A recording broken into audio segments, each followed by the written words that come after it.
আসসালামু আলাইকুম, hello everyone. চলে এসেছি তোমাদের মাঝে আমার জীবনে টুকটুক করে কিছু পথ চলা, টুকটুক করে কিছু ভিডিও করা নিয়ে। টুকটুক করে তোমাদের ভিডিও, তোমাদের সাথে আমার ভিডিও শেয়ার করি। আমার ভালো লাগা থেকে ভিডিওতে আসা, তাই তো আমি তোমাদের সাথে আমার ভিডিওগুলো শেয়ার করি। আমার ভালো লাগে বিধায়ই কিন্তু আমি তোমাদের মাঝে আসি। আর অনেকেরই আছে আমার ভিডিও নিয়ে অনেক কৌতূহল, জ্বলন এগুলো থাকবে। আজকের ভিডিওতে থাকবে আমার দেশের, আমি যে এলাকায় থাকি ওই এলাকায় মাগরিবের আজান।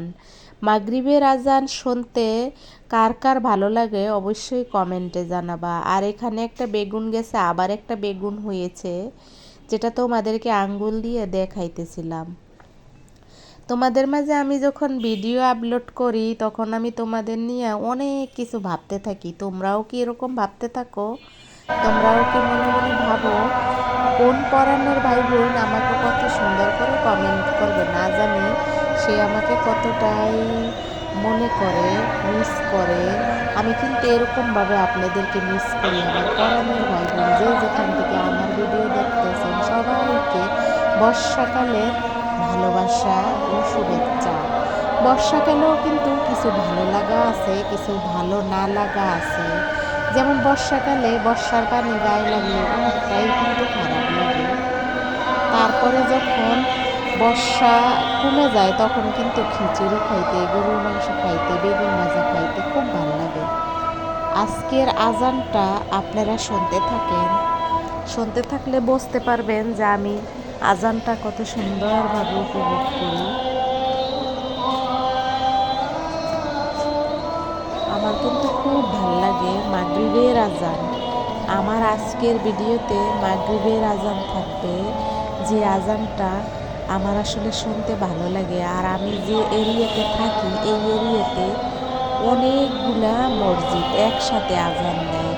আর আজানটা না বোঝা যায় না কে কোন মসজিদ থেকে আজান দিচ্ছে। যাই হোক, আমার ভিডিওতে আজকে যারা যারা আছেন তাদের সকলকে আমার প্রাণ ঢালা ভালোবাসা ও অভিনন্দন। আজকের ভিডিওটা কার কার ভালো লাগলো অবশ্যই কমেন্টে জানাবেন। আর আমি কিন্তু আজকে অনেক দিন পরে গরুর মাংস রান্না করেছি, গরুর গোস্ত রান্না করেছি অল্প একটু। আজকে যে গরুর মাংসটা রান্না করছি আজকে একটা বিশেষ দিন ছিল। আজকে বিশেষ দিনের জন্য আমি এই গরুর মাংসটা রান্না করছি। আজকে আমার জীবনে একটা বিশেষ দিন ছিল এবং আমার রাজকন্যার জীবনেও একটা বিশেষ দিন ছিল। আজকে আমি যেহেতু ছাদে ভিডিও করতেছিলাম তখনই মাগরিবের আজানটা পড়েছিল। আর মাগরিবের আজানটা যখন পড়েছে তখন আমি ওই আজানের ভয়েসটা রিমুভ করিনি, কারণ আমার সবসময় আজান ভালো লাগে। ছোটোবেলা থেকেই আমার আজান ভালো লাগে। আর ভালো লাগবে না কেন? ভালো লাগাটাই তো স্বাভাবিক, তাই না? চলুন এবার আমরা গরুর গোস্ত রান্না করা কিভাবে করলাম টুকটুক করে সেই টুকটুক ভিডিও আপনাদেরকে দেখাই।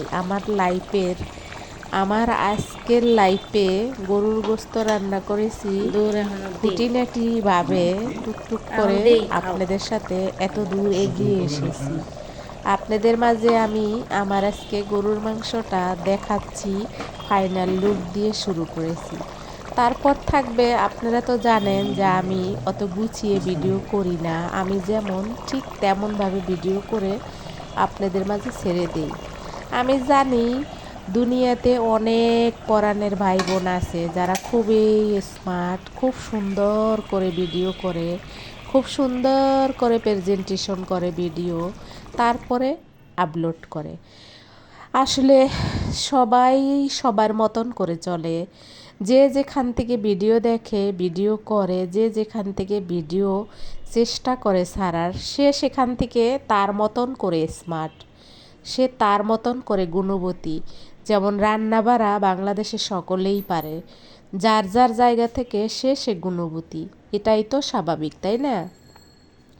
আর এখানে আমি কিভাবে গরুর মাংসে কি কি দিলাম সেগুলো কিন্তু দেখা যাবে। এই যে দিলাম কাঁচামরিচ, পেঁয়াজ, গরুর মাংস, আদা রসুন পেস্ট, তারপরে দেব সব ধরনের মশলা এক জায়গা করে। ওই মশলার ভিতরেই কিন্তু গোটা দারচিনি এলাচ সব আছে। তারপরে শুধু তেজপাতা দিয়ে দেব যখন চুলায় দেব। তেজপাতাটা আমি অফ ক্যামেরায় দিয়েছি, যেটা আপনাদের মাঝে শেয়ার করতে মনে নাই, কিন্তু রান্না করার পরে তেজপাতা তো ভেসে ওঠে, এটা তো আমরা সবাই জানি। যাই হোক, আমার আজকের গরুর মাংস বা গরুর গোস্তটা খুব টেস্ট হয়েছিল, খেতেও খুব মজা হয়েছিল, আর কালারটা তো আসলেই জাস্ট ওয়াও হয়েছিল। এভাবেই কিন্তু আমি আপনাদের মাঝে অনেকগুলো ভিডিও আপলোড দিয়ে ফেলাইছি। আসলেই অনেকগুলো ভিডিও আমি আপলোড দিয়ে ফেলাইছি। কীভাবে আমি আপনাদের মাঝে এতগুলো ভিডিও আপলোড দিলাম, আর আমিও চলে এসেছি প্রায় ২৫০০ পরিবারের সাথে পরিচিত হইয়া। ২৫০০ পরিবার আমার সাথে পরিচিত। যাই হোক, হয়তো এখান থেকে ১০০০ পরিবার আমি বাদ দিলাম, তার কারণ ১০০০ হয়তো বা তারা সাবস্ক্রাইব করছে কিন্তু দেখে না।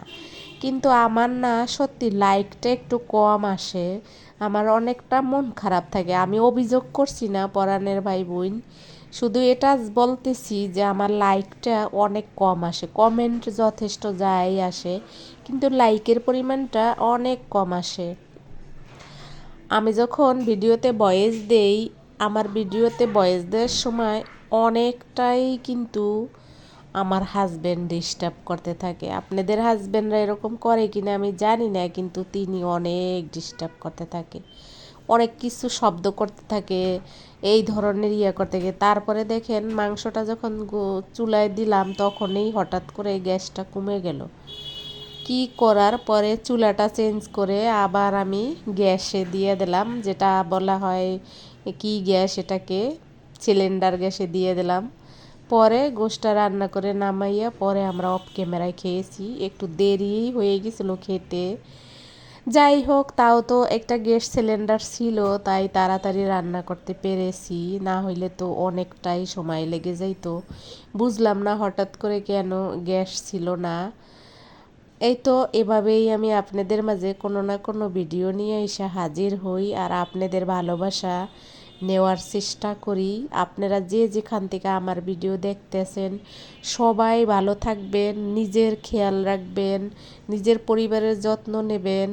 আর এখন যেহেতু বাংলাদেশেও হালকা পাতলা করোনার প্রভাব দেখা দিচ্ছে, সবাই সাবধানে থাকবো, গরম পানি খাবো, লেবু খাবো, সব সময় হাতের কাছে কিছু প্রয়োজনীয় মেডিসিন রাখবো, যেমন অ্যালার্টল, হিস্টারসিন, প্যারাসিটামল, সেলাইন, তারপরে মেট্রোনিজল, এগুলা কাছে রাখবো।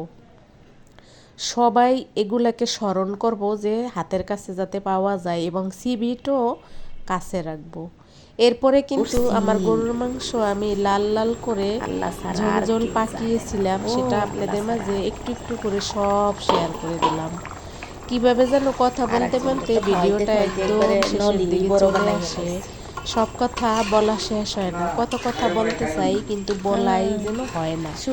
এভাবে আমার ভিডিওটা এবং রান্নাটা শেষ করে ফেললাম, আর অফ ক্যামেরায় খেয়ে দিয়ে আপনাদের মাঝে আমি ভয়েস দিলাম। সবশেষে এটাই বলবো, পেট ঠিক তো জগৎ ঠিক, জগৎ ঠিক তো মনও ঠিক, মন ঠিক তো ফ্যামিলি ঠিক, ফ্যামিলি ঠিক তো মানুষের অভাব নাই আপনার কাছে। এই তো এভাবেই আমি আবার হয়তো অন্য কোনো ভিডিও নিয়ে আপনাদের মাঝে হাজির হব। হাজির হয়ে আবারও আপনাদেরকে কিছু কথা বলবো। সবাই ভালো থাকেন, সবার জন্য দোয়া রইল। আসসালামু আলাইকুম, আল্লাহ হাফেজ।